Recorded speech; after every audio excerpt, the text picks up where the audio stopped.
چلیں جی، بسم اللہ الرحمن الرحیم، صفحہ نمبر 199، کتاب تاج التراجم، بیان الباطن۔ اشارہ: حق سبحانہ الباطن ہے، وہ کسی شے کے لیے ظاہر نہیں ہوتا کہ اگر وہ کسی شے کے لیے ظاہر ہو جائے تو اس کے نور کی کرنیں نظر کے ادراک کو جلا دیں۔ وہ ان اشیاء کی بقا کا محافظ ہے، سو ان پر ظاہر نہیں ہوتا، یعنی کہ وہ اشیاء ہی جل جائے۔ وہی بات ہے نا کہ جب اس کا ظہور ہوتا ہے تو اشیاء جو ہیں وہ چھپ جاتی ہیں، مٹ جاتی ہیں۔ جب اشیاء ظاہر ہوتی ہیں تو وہ اس کی ذات جو ہے وہ چھپ جاتی ہے۔ تو اس سے یہ مراد ہے کہ الباطن، کہ وہ ہر شے کا باطن ہے، وہ ظاہر نہیں ہوتا اور نہ ہی وہ کسی صورت میں آتا ہے۔ تو جو جس صورت میں وہ آ رہا ہے وہ صورت بھی اس کی نہیں ہے۔ تو باقی وہ تو کتاب الحجب کے مقدمے میں ہم تفصیل سے پڑھ چکے ہیں کہ وہ اس کی جو ذات کی پاکیزگیاں ہیں وہ کس طرح جو ہیں مخلوقات کی چہرے کی پاکیزگیاں ہیں، مخلوقات کو کس طرح سے جلاتی ہیں اور کس طرح سے مٹاتی ہیں، اور یہ ساری تفصیل ہم کتاب الحجب کے مقدمے میں پڑھ چکی ہیں۔ اب تو وہ ساری چیزیں یوٹیوب پہ موجود بھی ہیں، آپ دیکھ بھی سکتے ہیں۔ وہ سارے پچھلی بیٹھک میں جو ہمارا تھا وہ سارا آن لائن موجود ہے۔ اشارہ: اگر تجھ سے پوچھا جائے کون ایسا ظاہر ہے جو پہچانا نہیں جاتا اور کون ایسا باطن ہے جو چھپا نہیں رہتا، تو کہہ دے کہ حق، پس کہہ کہ وہ حق تعالی ہے۔ اب اس میں پچھلے اشارے سے مختلف بات کی ہے، دونوں میں اس وجہ سے کی ہے تاکہ دونوں پہلو آپ کو سمجھ میں آ جائیں۔ کون ایسا ظاہر ہے جو پہچانا نہیں جاتا، یعنی کہ وہ ہر کائنات کی ہر شے کا ظہور اسی سے ہی ہے، لیکن بندہ چیزوں کے نام لیتا ہے، اس کے نام نہیں لیتا، تو وہ تو نہیں پہچانا جاتا۔ ہم کہتے ہیں یہ درخت ہے، یہ چیز ہے، یہ زمین ہے، یہ پتھر ہے، حالانکہ اسی کا ہی ہے۔ ہاں، تو وہ ظاہر ان میں وہ ہے۔ وہ تو چونکہ مخلوقات تو اپنی عیان کی والی حالت میں اس سے وجود کی متقاضی ہیں، لیکن وجود تو انہوں نے ہی بخشا ہے۔ مخلوقات ظاہر ہیں اور وہ چھپا ہوا ہے۔ نہیں، مخلوقات ظاہر مخلوقات کو ہم دیکھ رہے ہیں نا، ویسے بہت اس کے پیچھے چھپ جاتا ہے نا، لیکن مخلوقات میں وہ ظاہر ہے، وہ ظاہر ہے، جیسے ہم اور کہتے ہیں مخلوقات بھی چھپی ہوئی ہیں، مخلوقات بھی دونوں چیزیں ہیں اس جگہ پہ۔ اور کون ایسا باطن ہے جو چھپا نہیں رہتا۔ اب دوسری صورت میں کون ایسا باطن ہے جو چھپا نہیں رہتا، یعنی کہ یہاں پر بھی حق تعالی مراد ہے کہ وہ ہر چیز کا ہی باطن ہے نا، ہر چیز کا باطن وہی ہے۔ تو فوراً سے پتہ چل جائے گا کہ کسی بھی چیز کو وجود دیا ہے تو اللہ تعالیٰ نے دیا ہے، اچھا تو چھپا تو نہیں ہے نا، ہمیں پتہ ہے۔ یا تو ہمیں حق تعالیٰ کا اگر علم نہیں ہوگا تو پھر ہم نہیں کہہ سکتے کہ کون ایسا باطن ہے جو چھپا ہے۔ جس کو حق تعالیٰ کا علم ہے وہ تو فوراً سے پہنچ جائے گا۔ وہ ہاں، اب اسی لیے تو کہتے ہیں نا کہ نماز پڑھیں تو کہتے ہیں کہ قبلے کا نہ پتہ ہو تو پھر جدھر بھی تم منہ کرو اسی طرف ہے، اللہ تعالیٰ ادھر ہی ہے۔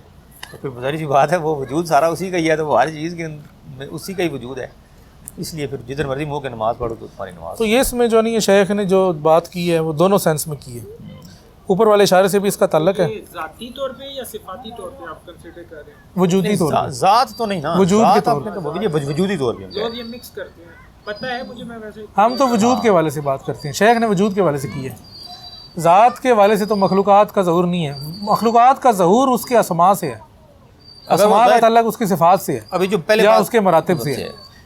ذات جو اصل ذات ہے نا وہ تمام مراتب سے، مطلب تمام مراتب سے ماورا ہے، اس پر کوئی مرتبے کا اطلاق نہیں ہے۔ یہ مراتب جو نہیں ہے اس کی نسبتیں ہیں ذات کی، تو اصل ذات جو نہیں ہے مراتب سے ماورا ہے، اس کا تو کائنات میں کوئی، تمام چیزیں جو جس سے کائنات کا ظہور ہے، جو کائنات میں ظاہر ہے، وہ اس کے اسماء ہیں یا ان کے مراتب یا ذات کے مراتب ہیں۔ اور اسماء جو نہیں ہے وہ ذات کے کسی مرتبے پر ہی دلالت کرتے ہیں، تو ہم اس کو وجود کا مرتبہ کہہ رہے ہیں، وجود جو بخشے۔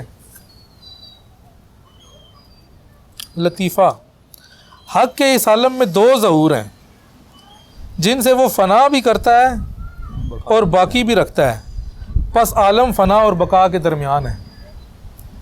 دو ظہور ہیں، ایک اس کے اسماء کا ظہور ہے جس سے وہ آپ کو ایجاد کرتا ہے، مطلب باقی رکھتا ہے نا، اسماء سے آپ کو ایجاد کیا۔ ذات کا جب وہ ظہور کرے گا تو پھر آپ کو فنا کر دے گا، کیونکہ ذات کے سامنے کوئی چیز ٹھہر نہیں سکتی، تو اس وجہ سے کہا کہ اس کے دو ظہور ہیں، تو عالم فنا اور بقا کے درمیان ہی ہے۔ جس ظہور سے وہ آئے گا تو عالم نے تو فوراً دوسری طرف چلا جانا ہے۔ ہاں جی، کوئی سوال ہے؟ یہ عرفان علی صاحب کہہ رہے ہیں کہ حضرت عیسیٰ کو کلمۃ اللہ اس لیے کہتے ہیں کیونکہ وہ بن باپ کے پیدا ہوئے، اور جو باپ کی کڑی حذف تھی، کیا لکھا ہوا یہ پتہ نہیں، اس کو کلمہ سے پورا کیا، اس لیے آپ کو کلمۃ اللہ کہتے ہیں۔ ٹھیک ہے، صحیح ہے، ہمیں تو اس بارے میں خاص اتنا علم نہیں ہے، قرآن مجید میں البتہ لفظ آیا تو اس وجہ سے بھی کہتے ہوں گے۔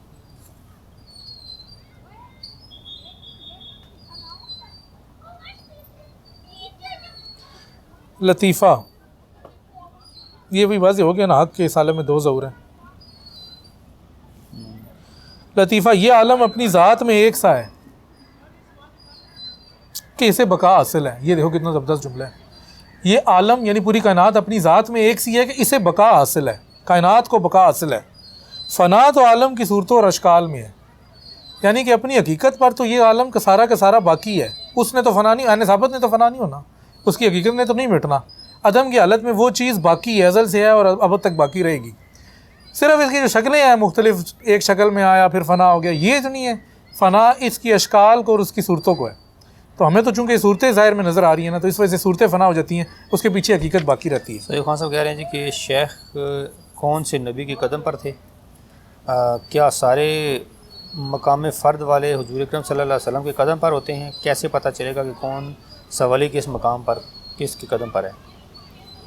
یہ شیخ نے خیر اپنا ذکر کیا ہے کہ شروع میں حضرت عیسیٰ علیہ السلام کے تھے، پھر حضرت ہود علیہ السلام کے، اور مختلف انبیاء کا بھی ذکر کیا ہے، کس طرح کرتے کرتے پھر وہ آخر میں حضرت نبی پاک صلی اللہ علیہ وسلم کے قدم مبارک تک پہنچے۔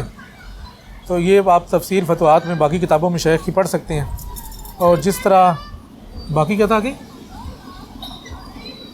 باقی کس قدم پر تھے؟ بس یہی نہیں آگے بھی تھا، مقام فرد والے حضور صلی اللہ علیہ وسلم کے کس قدم پر ہیں، اور کیسے پتہ چلے گا کہ کون سا ولی کس قدم پر ہے؟ یہ تو جو ولی جس قدم پہ ہوتا ہے اس کو بتا دیا جاتا ہے نا کہ آپ یہ اس ٹائم اس کا، کیونکہ ظاہری بات ہے کہ اگر وہ اس لیول کا نہیں ہے تبھی اس جگہ پہ فرد والے مقام پہ بھی پہنچے گا، اور جو اس پہ پہنچے گا تو اس کو بتایا جائے گا نا، خود سے تو اسے ادراک نہیں ہوگا، اس کو بتا دیا جاتا ہے کہ جی یہ آپ اس وقت اس مطلب اس نبی کے قدم پر ہیں، یا آپ کا اسی پہ رہنا ہے، یا انتہا بھی اسی پہ ہی ہونی ہے، وہ ساری چیزیں اس کو بتائی جاتی ہیں، خود سے ادراک نہیں ہوتا، اور عام بندے کو بھی اگر کوئی بتائے گا تو پتہ چل جائے گا۔